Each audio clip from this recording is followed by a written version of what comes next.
welcome back to the channel. Here, I share scareful stories. What's a scareful story, you ask? Stick around to find out, and when you're done, if you could give the video a like, leave a comment down below, and subscribe to the channel, it would be greatly appreciated.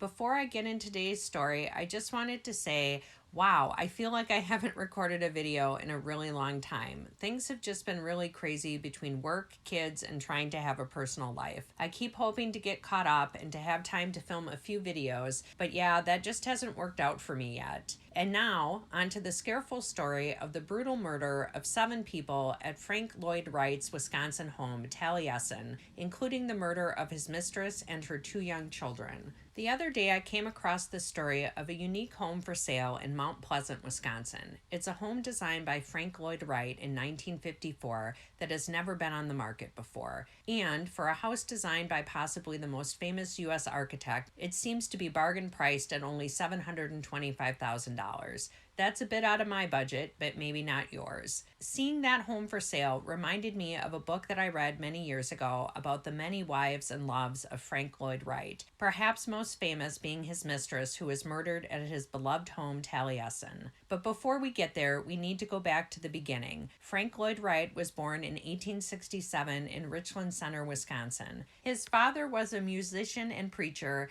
and his mother was a teacher. His mother's family had come to the United States from Wales, and many settled in southeastern Wisconsin. They were seeking religious freedom. Wright would spend a great deal of his childhood in Madison and in the surrounding area, including Spring Green, where he would eventually build Taliesin. After attending the University of Wisconsin-Madison, he found a job in Chicago working as a draftsman for an architectural firm. Eventually, he would work his way up to designing homes himself. In 1889, Frank married Catherine Kitty Lee Tobin. They settled in Oak Park, a suburb of Chicago. The couple would go on to have 6 children together. Elsewhere, in Boone, Iowa, Mary Mamah Boughton Borthwick was born in June of 1869. Unlike many women of her time, Mary not only graduated from college but also earned a master's degree, eventually working as a librarian. In 1899, she married Edwin Cheney, and they, like the Wrights, settled in Oak Park. Mamah and Edwin had 2 children together. Their lives would collide in 1903 when Edwin Cheney hired Frank Lloyd Wright to design a home for him in Mamah. Little did anyone know at the time how all of their lives were about to change. The Cheneys got a beautifully designed new home, but during the design and construction of the home, Frank and Mamah developed quite a fondness for one another. That fondness eventually turned into love, which eventually led both to leave their families. I'm sure you can imagine how scandalous this was. I think it would be fairly scandalous even today if you had a famous man abandon his wife and his 6 children to be with a woman who also was leaving her 2 children and her spouse behind. But back in 1909, it was really, really scandalous. Frank and Mamah left their spouses and children behind and fled to Europe. Mamah set about divorcing her husband, with him getting custody of their 2 young children. Kitty, left behind in Oak Park with 6 children, hoped Frank would return to her, and although he asked for a divorce, she steadfastly refused. But Frank wasn't about to let that stop him from being with Mamah, and so in 1911, with the help of his mother, he secured land in Spring Green, Wisconsin, the place he had so loved as a child. He began working on plans to build a home there where he and Mamah could live outside the view of prying eyes. He named the home Taliesin, which means shining brow in Welsh. Built into the side of a hill, the home is a shining example of Wright's ability to build in harmony with the landscape. The home would not only be where he and Mamah would live together, but also serve as Frank's work studio,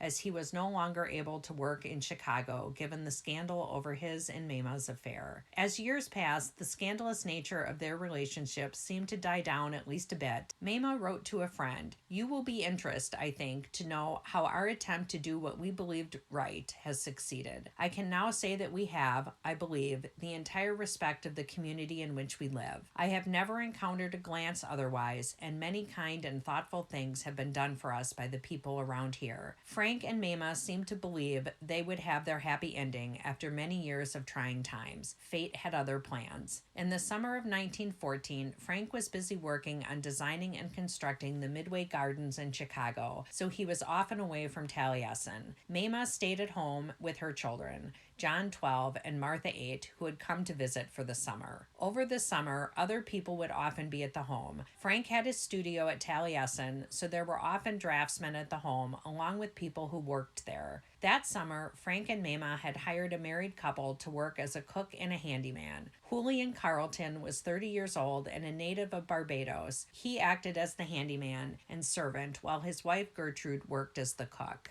No one really knows for certain why, but Julian and Gertrude were given notice that they needed to seek other employment. August 15, 1914, was to be their last day employed by Frank and Mamah. That afternoon, Mamah sat with her children out on the porch for lunch. Inside, 5 employees and one of their young sons also sat down for lunch. Unbeknownst to those inside the home, Julian approached Mamah from behind, striking her in the head with an axe. Before the children could run away, he attacked them as well, murdering both. Julian then turned his attention to the 5 men and boy inside. Perhaps fearing that a direct attack against so many would not work, Julian instead threw gasoline into the dining room, secured the doors, and lit Taliesin on fire. Herbert Fritz, a 19-year-old draftsman who was in the home that day, would later describe what happened, saying, "We heard a swish as though water was thrown through the screen door. Then we saw some fluid coming under the door. It looked like dishwater. It spread out all over the floor. With the room ablaze, Herbert escaped out a window and rolled down a hill to not just put out the flames, but to get far, far away from Julian and his axe. Herbert could see that his companions were still trying to escape the burning home and that they were met with blows from Julian's axe at every attempt. 2 others, carpenter Billy Weston and gardener David Lindblom, would also escape, but 3 others would not make it out alive. When David died from his burns just a day or 2 later, the total number of dead rose to 7. Those that had escaped went for help, and the townspeople who responded were met with horror upon arriving at Taliesin. A search began for Julian, and after a few hours, he was found inside a large furnace in the basement. He had ingested a large quantity of acid in an attempt to kill himself. When asked why he committed the murders, he gave no response. He was taken to jail, but a trial was put off as likely being unnecessary. The acid had caused so much damage to Julian's body that he was unable to eat, and he died from starvation 7 weeks after killing 7 people. Frank was contacted in Chicago and rushed back to Taliesin to find his world in shambles. He'd risked so much to be with Mamah, and now not only was she gone, but his beloved Taliesin was largely destroyed by the fire. Years later, in his autobiography, Frank would say, "All I had to show for the struggle for freedom of the 5 years past that had swept most of my former life away had now been swept away." Many saw Mamah's death as divine retribution for the affair she and Frank had had. Newspapers ran headlines proclaiming the end of lawless loves and wrote articles stating, "Violent and lawless loves have violent and lawless ends." Mamah was buried not far from Taliesin at the Unity Chapel, which was the family chapel of Frank's mother's family. Whereas some would leave and never returned if such a horrible thing happened at their home, Frank did just the opposite. Saying that, in action there is release from anguish, he set about rebuilding Taliesin.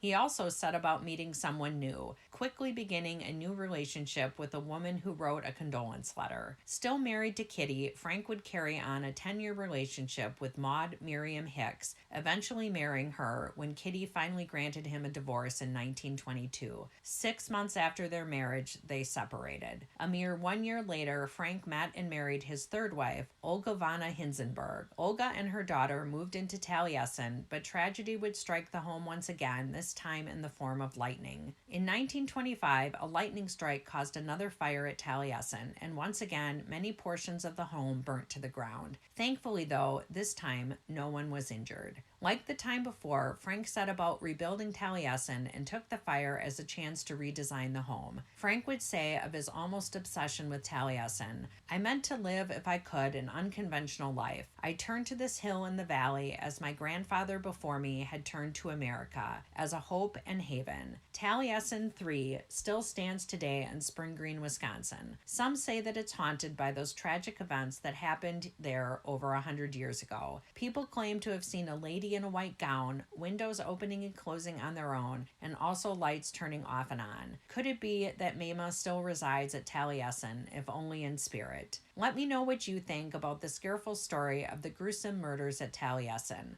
Was it divine retribution for a torrid affair? Do you believe in ghosts and think that Taliesin could be haunted? Let me know down below, and until next time, stay safe and stay careful.